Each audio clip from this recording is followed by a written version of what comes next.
Welcome to Night Bulletin.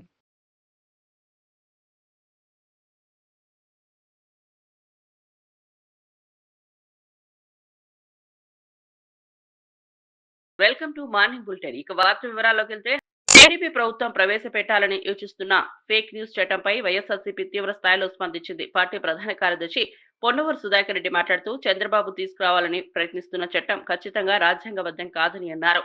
Fake news చట్టం వస్తే TDP ఆధ్వర్యంలో నడుస్తున్న ఐటీడీపీ తెలుగుదేశం ఫేక్ ఫ్యాక్టరీలే మొదట ముద్దాయిలు అవుతాయని వ్యాఖ్యానించారు.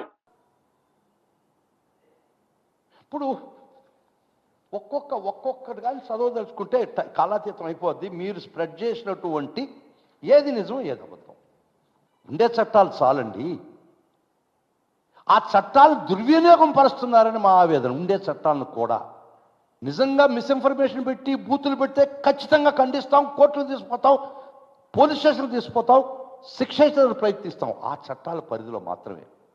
మీ ఫ్యాక్టరీల్లో, మీ ఫేక్ ఫ్యాక్టరీల్లో ప్రతిరోజు తయారవుతున్నటువంటి ముడి సరుకు, ఫైనల్ సరుకు, వాటి మీద కూడా చర్చిస్తాం, వాటి మీద కూడా ఆదేశించండి, కేసులు పెట్టమని. అప్పుడు మీ నిజాయితీ బయటపడద్దు. ఎనిబడి ఎవరైనా ఈ విధంగా అణిచివేత ధోరణితో ప్రభుత్వాన్ని నడపలేరు. అణిచేస్తారు, చట్టాలు ఉంటాయి. ప్రతి దేశంలో కూడా డెమోక్రసీ వర్ధిల్లాలంటే చట్టాలు సమంగా అమలుపరచాలి.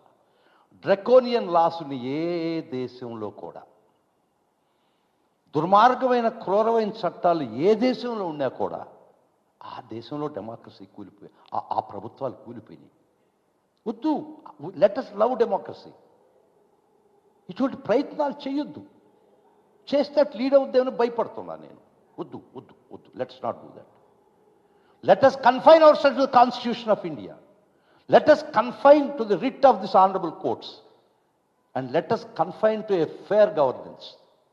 ఏ ప్రభుత్వం కానీ చరిత్రలో ప్రజా వ్యతిరేకతతో ఎవరు పాలించలేరు. It can be done for some time, but it cannot be done for all the time. Annamayya జిల్లాలో ₹1 కోటి విలువైన సారా ముడిసరుకు పట్టుబట్టడంపై వైఎస్ఆర్సీపీ తీవ్ర స్థాయిలో స్పందించింది. రాష్ట్ర అధికార ప్రతినిధి కారుమూరి వెంకటరెడ్డి మాట్లాడుతూ అక్రమ మద్యం తయారీ కేంద్రాలతో రాష్ట్రం అడ్డాగా మారిందని ఆరోపించారు. ఇంకా దొరకని సరుకు ఎంతో ఉందని, ఎన్ని ప్రాంతాల్లో ఇలాంటి డెన్లు నడుస్తున్నాయో ఎవరికీ తెలియదని అన్నారు. ముఖ్యమంత్రి చంద్రబాబు పాలనలో ఆంధ్రప్రదేశ్ ను మధ్యాంధ్రప్రదేశ్ గా మార్చేశారని విమర్శించారు. 9 మందిని అదుపులో తీసుకున్నారు. సాక్షాత్తు తెలుగుదేశం పార్టీ మంత్రి రామ్ ప్రసాద్ రెడ్డి అనుచరులుగా పోలీసులు గుర్తించడం జరిగింది. దీంట్లో మరీ ముఖ్యంగా తంబాలపల్లి తెలుగుదేశం పార్టీ ఇన్ఛార్జ్ గా ఉన్నటువంటి జయచంద్రారెడ్డి బావమరిది గిరిధర్ రెడ్డి కనుసన్నల్లో ఈ అక్రమ మద్యం తయారు చేస్తూ దీన్ని సరఫరా చేస్తున్నట్టుగా కూడా. ఈ సరఫరా ఎక్కడ? కదిరి, అన్నమయ్య జిల్లా, అలానే చిత్తూరు జిల్లాలకి ఈ నకిలీ మద్యాన్ని సరఫరా చేస్తున్నట్టుగా పోలీసులు గుర్తించారు. చంద్రబాబు నాయుడు గారు తెర ముందు నీతి వాక్యాలు మాట్లాడుతూ ఉంటాడు, తెర వెనక చేసేటువంటి ఇలాంటివన్నీ, ఈ అక్రమ వ్యాపారాలంటికి చంద్రబాబు నాయుడు గారి కనుసన్నలోనే జరుగుతుంది. ఆంధ్రప్రదేశ్ రాష్ట్ర ప్రభుత్వంలో ముఖ్య నేతగా ఉన్నటువంటి ఈ నేతల కనుసన్నల్లో కోట్లాది రూపాయల మద్యం ప్రతి నెల అక్రమ వ్యాపారం జరుగుతూ ఉంది.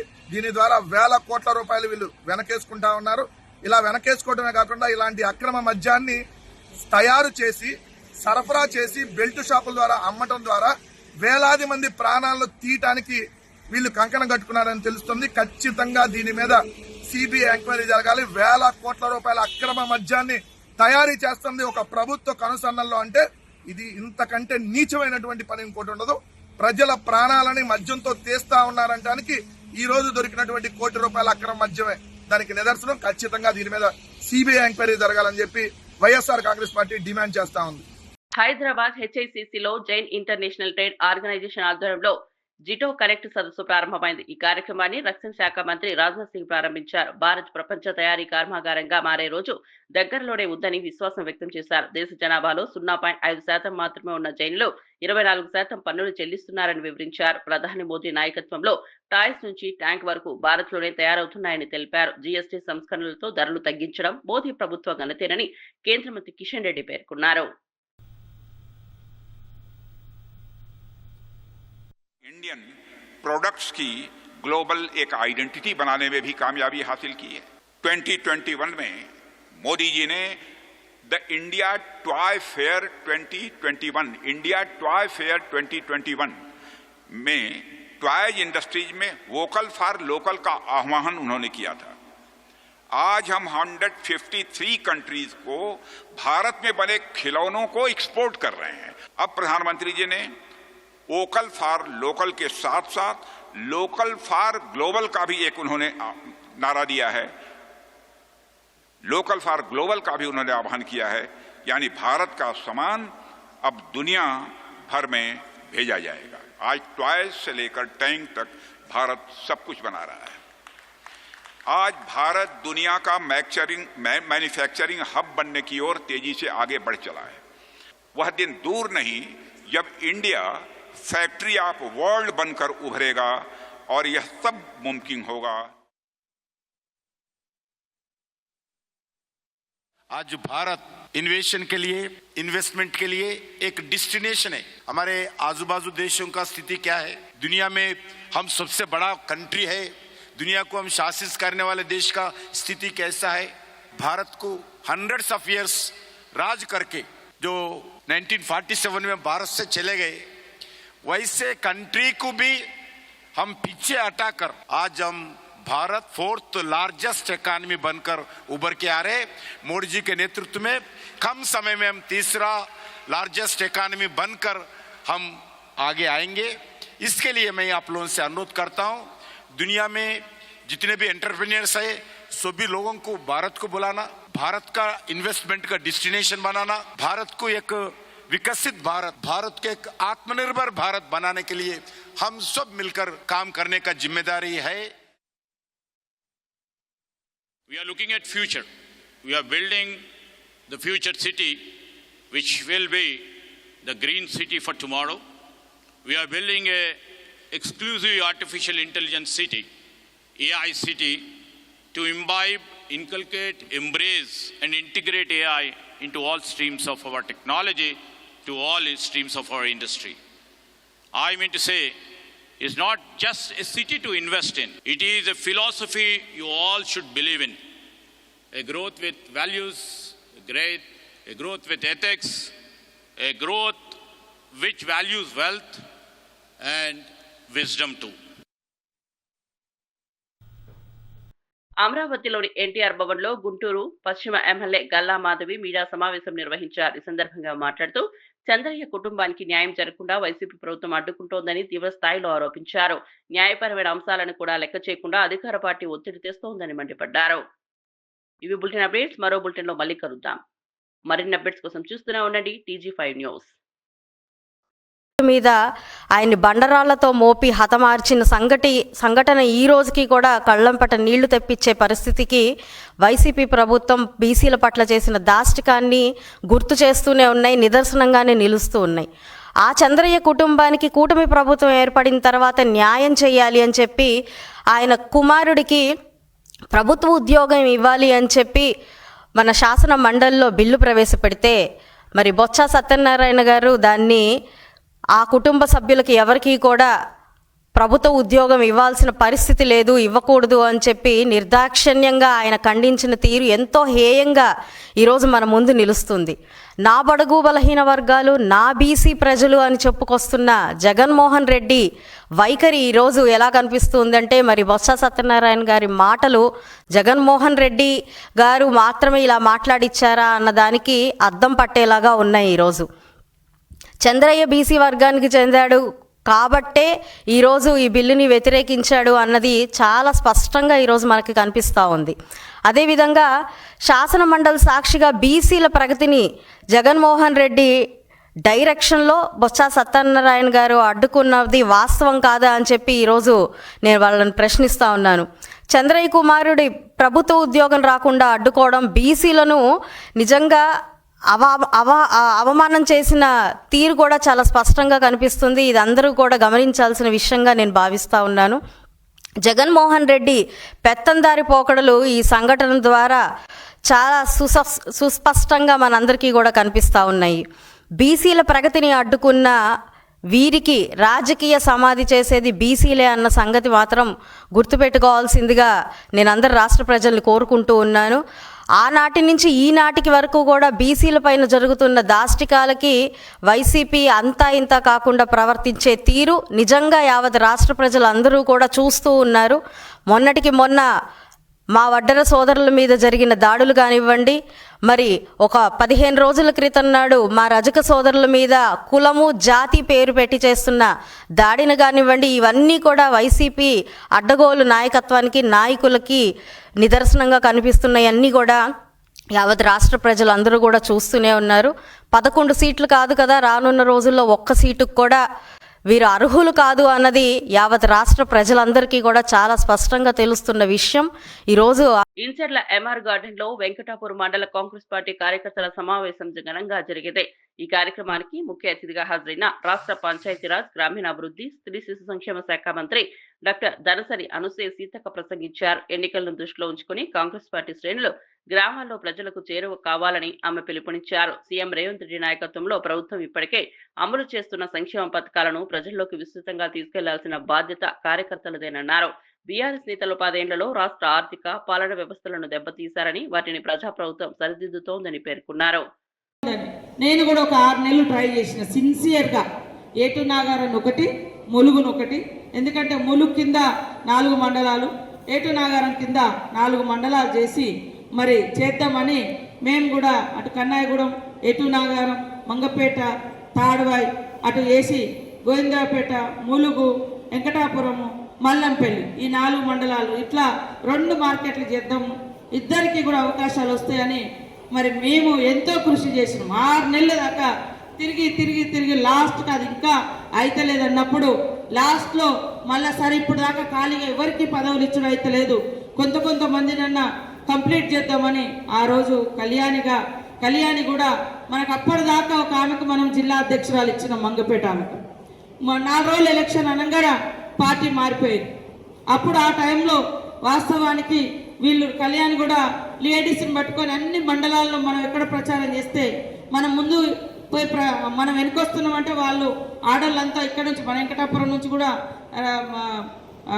జవహర్ నగర్ నుంచి ఇక్కడ నుంచి కూడా వచ్చి తిరిగిరు మనోళ్ళందరూ.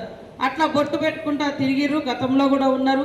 సరే ఎస్టీగా అవకాశం ఉంది, పీసా యాక్ట్ కింద కూడా వస్తుందని మరి ఆమెకి ఇవ్వడం జరిగింది.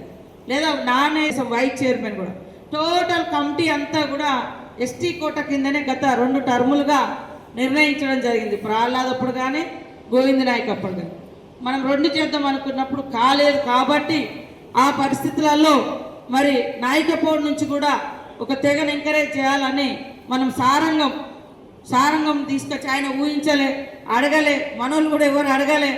క్యాస్ట్ ఈక్వేషన్లల్లో మరి ఎంతసేపు కోయళ్ళు లంబడోళ్ళు ఇళ్ళకే పోతున్నాయి అనేది నాయకపోళ్ళ దాంట్లో కూడా ఉంది. సో వాళ్ళని కూడా ముందు తీసుకురాలి ఒక అవకాశం వచ్చిందని ఆయనకు కూడా మనం వైస్ చైర్మన్ ఇవ్వడం జరిగింది. ఎప్పుడూ కూడా సామాజిక న్యాయం అనేది కంపల్సరీ పాటిస్తాం, అందులో కష్టపడ్డ వాళ్ళను అసలే విస్మరించాం.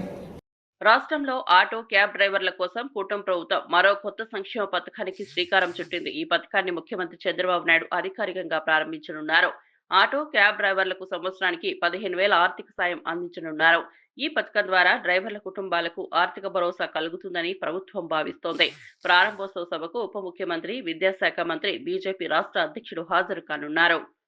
ఏదైతే స్త్రీ శక్తి పథకం ద్వారా మహిళలకి ఉచిత బస్సు సౌకర్యం ఏదైతే కల్పించామో, ఇప్పటికే 10 కోట్ల మంది మహిళలు ఈ పథకాన్ని వినియోగించుకోవటం, మహిళలందరూ కూడా ఈ పథకాన్ని చాలా సంతోషంగా ఆమోదించి పథకాన్ని వినియోగించుకుంటూ మనం కూడా చూస్తున్నాం. సో దీని మూలంగా ఆటో డ్రైవర్స్కి, ఆటో నడిపే వాళ్ళందరికీ కూడా కొన్ని ఇబ్బందులు తలెత్తుతున్నాయి. కొంతమంది ఆటో డ్రైవర్లు, క్యాబ్ డ్రైవర్స్ వీళ్ళందరూ కూడా ముఖ్యమంత్రికి రిప్రజెంటేషన్ చేయటం ద్వారా ముఖ్యమంత్రి గారు ఆటో రిక్షా వాళ్ళకి, డ్రైవర్స్కి, మోటార్ క్యాబ్ డ్రైవర్స్కి, మ్యాక్సీ క్యాబ్ డ్రైవర్స్కి 15,000 రూపాయల ఆర్థిక సాయం అందించడానికి జారీ చేయబడిన ఉత్తర్వులని మంత్రి మండలి ఆమోదించిందని చెప్పేసి మనం చేస్తాను. 4వ తారీఖున ఈ కార్యక్రమాన్ని పెద్ద ఎత్తున రాష్ట్ర వ్యాప్తంగా ప్రారంభించడం జరగబోతోంది. ప్రతి జిల్లాలో కూడా దాదాపు 2,90,669 మంది క్యాబ్ డ్రైవర్స్ కానీ ఆటో డ్రైవర్స్ కానీ ఈ పథకం ద్వారా లబ్ధి పొందుతారని చెప్పేసి మనం చేస్తాను.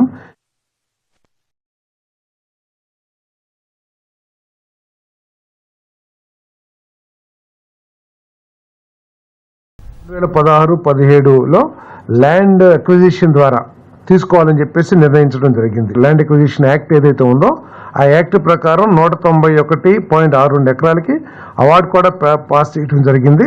369.23 ఎకరాలు ఆ రైతులే మళ్ళీ పూలింగ్లో ఇస్తామని చెప్పేసి ముందుకొచ్చి పూలింగ్లో ఇవ్వటం జరిగింది. తర్వాత 1,197.37 ఎకరాలు ల్యాండ్ ఎక్విజిషన్ నుంచి విత్డ్రా చేసుకుంది ప్రభుత్వం.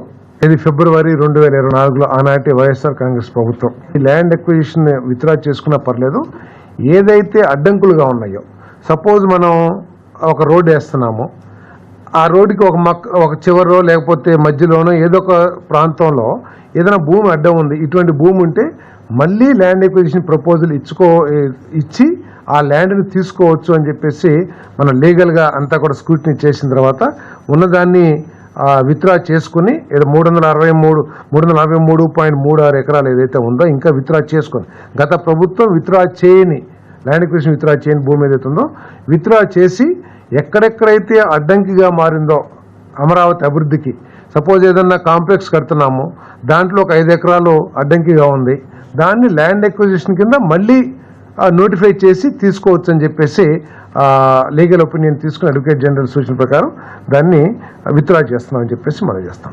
ఆ ప్రతిపాదన కూడా ఆమోదించడం జరిగింది.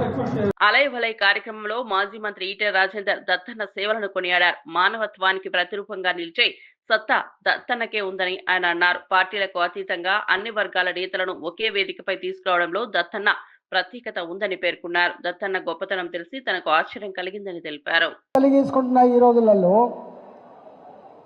ఒక పార్టీ నాయకులు ఇంకొక పార్టీ నాయకులతో మాట్లాడమే నేరంగా పరిణిస్తున్నటువంటి ఈ రోజులలో అన్ని పార్టీల నాయకులను ఒక వేదిక మీద తీసుకెళ్ళేటువంటి సత్తా శక్తి ఒక దత్తన్నకు మాత్రమే దక్కింది. దత్తన్న, నేను గతంలో బయట ఉన్నప్పుడు దత్తన్న గొప్పతనం తక్కువ తెలుస్తుండే, కానీ మల్కాజిగిరి పార్లమెంట్ సభ్యులు అయిన తర్వాత దత్తన్న యొక్క ఆచరణ, ఆయన వ్యవహార శైలి, ఆయన పనితీరు, ఆయన మనుషులను ప్రేమించే పద్ధతి చూసిన తర్వాత దత్తన్న ఇంత గొప్పవాడా అని చెప్పి నేనే అబ్బురపడ్డా. మాలాంటి వాళ్ళం దత్తన్న లాంటి ఆ మానవ సంబంధాల అల్లికని, దత్తన్న లాంటి మానవతావాదిని, దత్తన్న పేదోళ్ళు ఎక్కడ చేతితే ఎక్కడ గొంతెత్తితే నేనున్నా అని చెప్పే దత్తన్న వారి యొక్క ఆచరణ మాకు కూడా ఒక ఆదర్శంగా కావాలని చెప్పి కోరుకుంటా ఉన్నా. ఈరోజు మన సంస్కృతి, మన సాంప్రదాయాలు అడుగంటుతున్న ఈ రోజులలో మన సంస్కృతి సాంప్రదాయాలని సమున్నతంగా నిలిపేటువంటి బాధ్యత నిర్వహిస్తున్న దత్తన్నకు అభినందన తెలియజేస్తూ, వారికి ధన్యవాదాలు తెలియజేస్తూ నమస్కారం. భారత్ మాతాకి, భారత్ మాతాకి. ఈ కార్యక్రమంపై మంత్రి పొన్నం ప్రసంగించారు. రాజకీయంగా ఎన్నో అంశాలపై వాదోపవాదనలు జరిగే నేతలు కూడా ఐక్యంగా ఒకే వేదికపై వచ్చి తెలంగాణ సంస్కృతి సాంప్రదాయాలకు భవిష్యత్ తరాలకు అందించే గొప్ప కార్యక్రమం అలయ్ వలయ్ అని అన్నారు. ఈ వేదిక సమాజంలో ఐకమత్యాన్ని పెంపొందించడంలో కీలక పాత్ర పోషిస్తోందని, రాజకీయ భేదాభిప్రాయాలకు అతీతంగా అందరినీ కలిపే వేదికగా నిలుస్తోందని మంత్రి పొన్నం పేర్కొన్నారు. వచ్చే తరం తెలుసుకోవాలని దసరా మరునాడు అలాయ్ బలాయ్ పేరు మీద కార్యక్రమం నిర్వహిస్తున్నటువంటి పెద్దలు దత్తాత్రేయ గారి, అదేవిధంగా సోదరిమణి ఈరోజు ఈ కార్యక్రమానికి నాయకత్వం వహిస్తున్నటువంటి విజయలక్ష్మి గారు, వేదిక మీద ఉన్న పెద్దలు, ఇక్కడికి విచ్చేసినటువంటి హైదరాబాద్ రాష్ట్రానికి సంబంధించి, అంటే హైదరాబాద్తో పాటు రాష్ట్రంలో వివిధ ప్రాంతాల నుంచి విచ్చేసిన పెద్దలకు, పాత్రికేయులకు అందరికీ కూడా దసరా పండుగ విజయదశమి శుభాకాంక్షలు. అదేవిధంగా దత్తన్న పక్షాన కూడా అలాయ్ బలాయ్ శుభాకాంక్షలు. ఆనాడు తెలంగాణ ఉద్యమంలో తెలంగాణ రాజకీయ పార్టీల ఎజెండాతోటి ఎవరికి దారి వారే యమునా తీరే అని ఒక్కొక్కరు ఒక్కొక్క నినాదంతో పోయే సందర్భంలో తెలంగాణకు ఒక నినాదం, ఐక్యంగా తెలంగాణ సాధనకు అందరూ కలిసి ఉండాలని, దాంతో పాటుగా తెలంగాణ వంటకాలు కావచ్చు, సాంప్రదాయం కావచ్చు, సంస్కృతి కావచ్చు, ఆచారాలు కావచ్చు, మన భాష కావచ్చు, తెలంగాణ యొక్క విధి విధానాలు మొత్తంగా భవిష్యత్తుకు ఉండాలి, మార్గదర్శకత్వంగా వచ్చే యువతరానికి చెప్పి ఈ అలాయ్ బలాయ్ కార్యక్రమాన్ని నిరంతరంగా ప్రతి దసరా మరణ నిర్వహించేటువంటి ఒక ఆనవాయితీగా మరి దత్తాత్రేయ గారు తీసుకున్నారు. ఈసారి విజయలక్ష్మి గారి నాయకత్వంలో అందరూ కూడా రాజకీయాలకు ఇక్కడ గమ్మత్ ఏంటంటే బయటికి వెళ్తే సభలోనో లేదా అంశాల మీదో కత్తులు తీసుకున్నట్టుగా కొట్లాడుకునే వాళ్ళు కూడా ఇక్కడికి రాగానే తెలంగాణ రాష్ట్ర అభివృద్ధి, తెలంగాణ ప్రజల ఆకాంక్షలు, తెలంగాణ సాంప్రదాయం, తెలంగాణ యొక్క గౌరవ మర్యాద భవిష్యత్ తరానికి ఇవ్వాల్సినటువంటి ఆలోచనకు అనుగుణంగా అందరూ కలిసిమెలిసి ఉండేటువంటి ఒక గొప్ప సాంప్రదాయాన్ని ఇచ్చేటువంటి కార్యక్రమమే అలాయ్ బలాయ్. ఈ అలాయ్ బలాయ్ కార్యక్రమం ద్వారా తెలంగాణలో అన్ని జిల్లాల్లో రేపు రాబోయే స్థానిక సంస్థల ఎన్నికల్లో కూడా ఎన్నికలు ఒక పోటీ, కానీ రాజకీయ వాతావరణంలో ఎక్కడా లేని ఒక హింసా పద్ధతి లేని విధంగా శాంతియుతంగా ప్రజల అభిప్రాయాన్ని కోరుకునే విధంగా ఉండాలని. విశాఖపట్నంలో చైన్ స్నాచింగ్ కేసుల్లో నిందితులుగా ఉన్న యూపీ బావిరియా గ్యాంగ్ పై పోలీసులు పెద్ద ఎత్తున దాడి చేశారు. ఈ సందర్భంగా క్రైమ్ డీసీపీ లతా మాధురి మీడియాతో మాట్లాడుతూ గ్యాంగ్ లో కీలక నిందితుని అరెస్ట్ చేసినట్లు తెలిపారు. అతని మీద 22 క్రిమినల్ కేసులు నమోదై ఉన్నాయని చెప్పారు. ఈ గ్యాంగ్ కరడుగట్టిన నేరస్తులని, చోరీ జరిగిన 24 గంటల్లోనే వారిని గుర్తించామని వెల్లడించారు. బైక్స్, బంగారం దొంగతనాలకు పాల్పడిన వీరు మొత్తం 7 చైన్ స్నాచింగ్లలో భాగమని తెలిపారు. రాబరీస్, చాలా రకాల అఫెన్సెస్ లో ఉన్న సెన్సేషనల్ కేసెస్ లో ఉన్న బవేరియా గ్యాంగ్ ని వైజాగ్ సిటీ పోలీస్ అరెస్ట్ చేయడం జరిగింది. వీళ్ళు సెప్టెంబర్ 17వ తారీఖున సిరీస్ ఆఫ్ అఫెన్సెస్ చేశారు వైజాగ్ సిటీలో. 7 స్నాచింగ్స్, 2 బైక్ అఫెన్స్లు కూడా చేసి అది ఒక సెన్సేషన్ లాగా అయింది వైజాగ్ సిటీలో. సో ఇమీడియట్గా వైజాగ్ క్రైమ్ పోలీస్ వీళ్ళని విత్ ఇన్ 1 day 24 hours వీళ్ళు ఎవరనేది ఐడెంటిఫై చేశారు. అట్లాగే ఈ gang, particular gang other state gang అని తెలుసుకొని వాళ్ళని ఫాలో అవడం జరిగింది. మా team, Vizag city crime team, Kancharapalem inspector గారు and Kancharapalem SI and 1 town SI వీళ్ళందరి టీం కూడా ఉత్తరప్రదేశ్ కూడా వెళ్ళడం జరిగింది. బవేరియా గ్యాంగ్ మెంబర్స్ని అందరినీ ఐడెంటిఫై చేసి వాళ్ళని అందులో మెయిన్ బ్రెయిన్ ఎవరైతే ఉన్నారో అతన్ని ఈరోజు మీ ముందు ప్రవేశపెట్టడం కూడా జరుగుతుంది. ఇతన్ని అరెస్ట్ చేశాము. ఇతని టీంలో, ఈ గ్యాంగ్లోని ఇంకా 3 ఉన్నారు, వాళ్ళని కూడా త్వరలోనే మేము పట్టుకుంటాము. వీళ్ళు మొత్తంగా వైజాగ్ సిటీలో 7 స్నాచింగ్స్ చేశారు. ఇనీషియల్గా 15వ తారీఖున వీళ్ళు వైజాగ్ రావడానికి ప్లాన్ వేసుకోవడం జరిగింది. 17వ తారీఖున అంటే 17th సిటీకి రావడం, ఇనీషియల్గా 2 బైకులు, ఒకటి ఎంఆర్పేట్ లిమిట్స్లో, ఒకటి 2 టౌన్ లిమిట్స్లో 2 బైకులు చోరీ చేసి వాటిని యూజ్ చేసి సిరీస్ ఆఫ్ స్నాచింగ్స్, గొలుసు దొంగతనాలు చేయడం జరిగింది. చేసి నైట్ ఏపీ ఎక్స్ప్రెస్కి వీళ్ళు ఉత్తరప్రదేశ్ వాళ్ళ సొంత ఊరికి వెళ్ళిపోవడం కూడా జరిగింది. అయితే వైజాగ్ సిటీ క్రైమ్ పోలీస్ మాత్రం వాళ్ళని క్లోజ్గా ఫాలో అయ్యి వాళ్ళని అతి చాకచక్యంగా వాళ్ళు ఎవరైనా ఐడెంటిఫై చేసి అందులో మెయిన్ లీడర్ ఎవరైతే ఉన్నారో ఈరోజు అరెస్ట్ చేయడం జరిగింది. ఇతని మీద ఇప్పుడు ఎవరినైతే మేము మీ ముందు పెట్టామో ఈ కేసెస్లో ఇతని మీద దేశం మొత్తం మీద 24 కేసులు ఉన్నాయి. ఢిల్లీలోనే, మన దేశ రాజధాని ఢిల్లీలోనే 11 కేసులు, అలాగే జమ్మూ కాశ్మీర్లోని ఇతని అదర్ గ్యాంగ్ మెంబర్స్ సౌత్ ఇండియాలో కూడా చెన్నై, బెంగళూరు ఇలాంటి ప్లేసెస్లో చేయడం జరిగింది. ఇతని మీద అయితే 24 కేసులు ఉన్నాయి. ఈరోజు అరెస్ట్ చేశాము. ఇతని పొజిషన్లో 70,000 క్యాష్ కూడా రికవరీ చేయడం జరిగింది. ఈ కేసెస్లో ఇంకా కొంత రికవరీ పెండింగ్ ఉంది. మిగిలిన గ్యాంగ్ మెంబర్స్ని కూడా త్వరలోనే మేము అరెస్ట్ చేస్తాం. ఇతను ఉత్తరప్రదేశ్ చెందిన షామ్లీ జిల్లాకు సంబంధించిన వాడండి. ఈ గ్యాంగ్ మొత్తం కూడా ఆ జిల్లాకు సంబంధించిన వాళ్ళే. ఇతని పేరు ధర్మేంద్ర. అక్కడ చాలా విలేజెస్, ఒక 6-7 విలేజెస్ అండి. ఇట్లాంటి మొత్తం దేశం మీద వెళ్ళిపోతారు. రాబరీస్, హౌస్ బ్రేకింగ్స్, స్నాచింగ్స్ ఇలాంటి రకరకాలు వాళ్ళు చేయని ప్రాపర్టీ అఫెన్స్ అయితే లేదు. కొన్ని విలేజెస్ ఇలాగ బవారియా గ్యాంగ్తో నిండిపోయి ఉన్నాయి. మనం వెళ్తే అక్కడ వాళ్ళని క్యాచ్ చేయడం కూడా చాలా కష్టం. బట్ క్రైమ్ టీమ్ చాలా బాగా అక్కడ మనకి యూపీ పోలీస్ కూడా బాగా హెల్ప్ చేశారు, ఇన్ఫర్మేషన్ ఇవన్నీ కూడా.